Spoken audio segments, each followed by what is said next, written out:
Welcome to Knockouts. You're here today with your man Stan. I'm here with my man Coach David Douglas and my man Ahmad. What's up, fellas?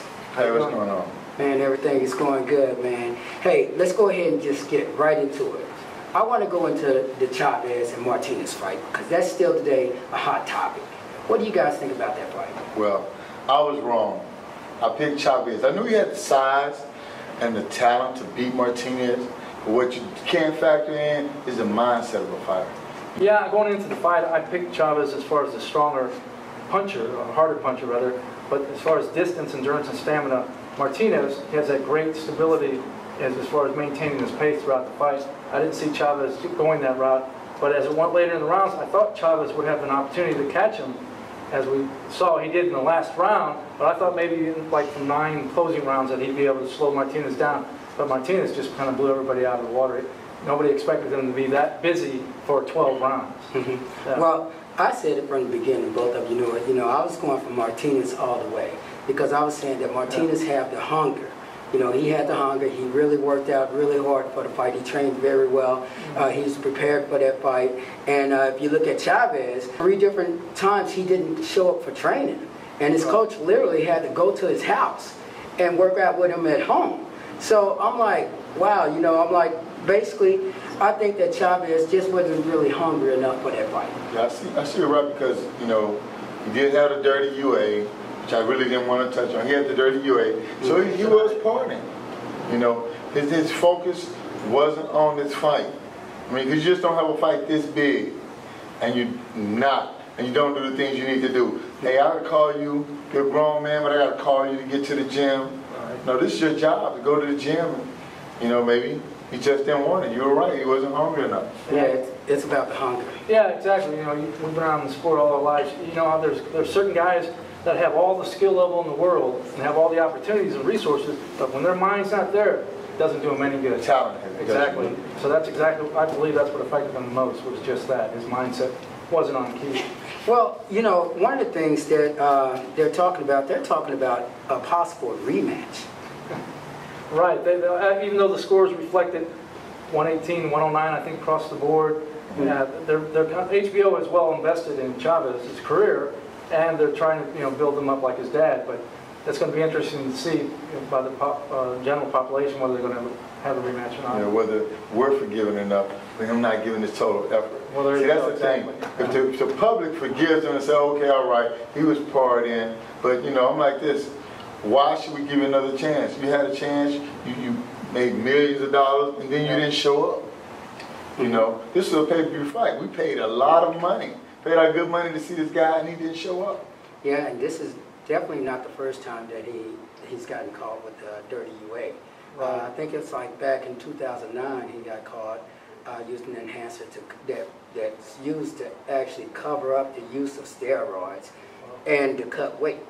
Well, he has a lot to come back from, but we were talking earlier, Ahmad and I, about who he comes back, who's out there for him now. There's a lot of action at 168 right now, all around the globe. Because, you know, we had the Super 6, those guys, all those guys that are out there, they're great guys at 168. And you know who was the best at 168? Who's that? Andre Ward. Andre Ward. That would be a great test for Andre Ward, to have a guy stand there who can hit hard. Because that's the thing, what's next for Ward? Yeah. What's next for Ward?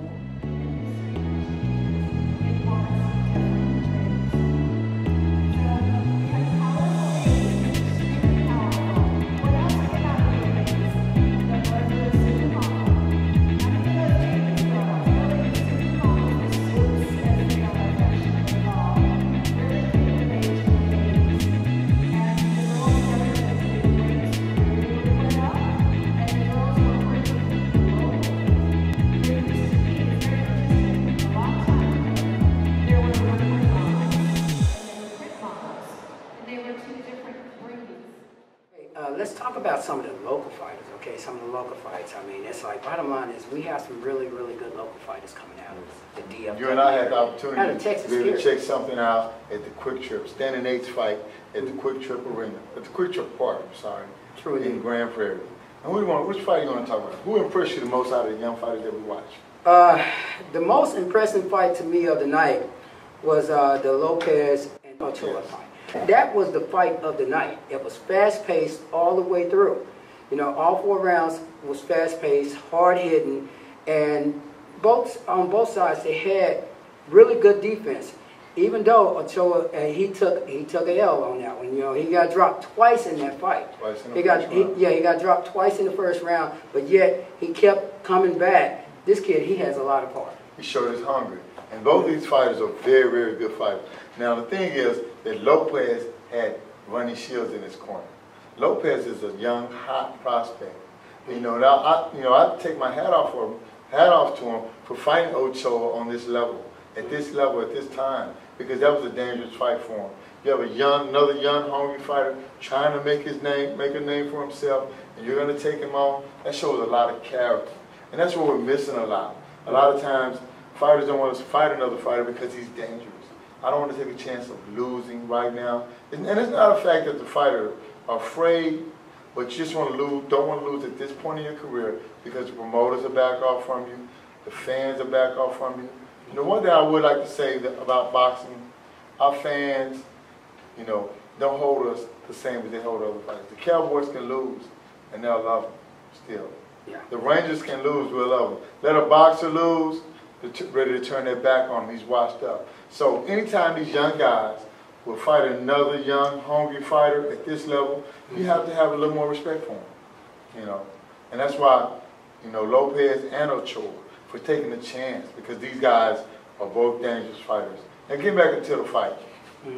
Lopez did catch Ochoa with some great shots in the first round. It might have, you know, intimidated a lot of younger fighters. A lot of fighters would have been intimidated after being dropped twice. But this guy came right back, just as strong, just as hungry. You got me, now I'm going to get you. Who was the fighter of the night to you?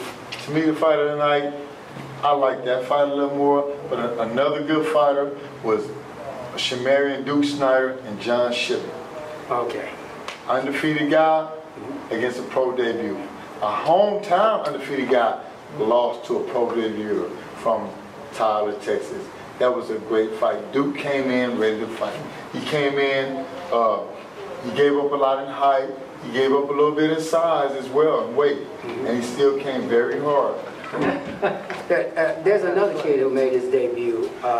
Josh Phipps. And he fought Curtis Howell, who was another undefeated local prospect who lost to a guy from out of town. A lot of guys are, you know, we always talk about boxers not willing to take chances on the upper level, but on the lower level with these local fights, you have a lot of great fighters because these fighters are hungry and they're taking on all comers. You know, they're not, well, this guy's better than me, he's undefeated. They're like, you're good, I'm good, let's get it on. To me, they have the attitude of the heavyweights in the 70s, which is one of the greatest eras of all time, because those guys had attitude, hey man, you know, you're good, I'm good, let's see who the best is. And that's what I'm seeing out of a lot of young fighters locally. You're good, you have the name, but I think I'm better, and I'm coming to get you. Yeah. I personally think, though, throughout that fight, I really think that Josh Phipps was definitely the aggressor of the fight. He appeared to be much stronger, and he had the stamina throughout the fight. You know, and it's wild because Stan and I had the opportunity to talk to his corner before the fight, and he said, man, you're going to like this guy, watch him. Now, I've heard this a million times out of training, but this guy came out and he was hungry. Thanks for tuning in to Knockout. We'll see you next week.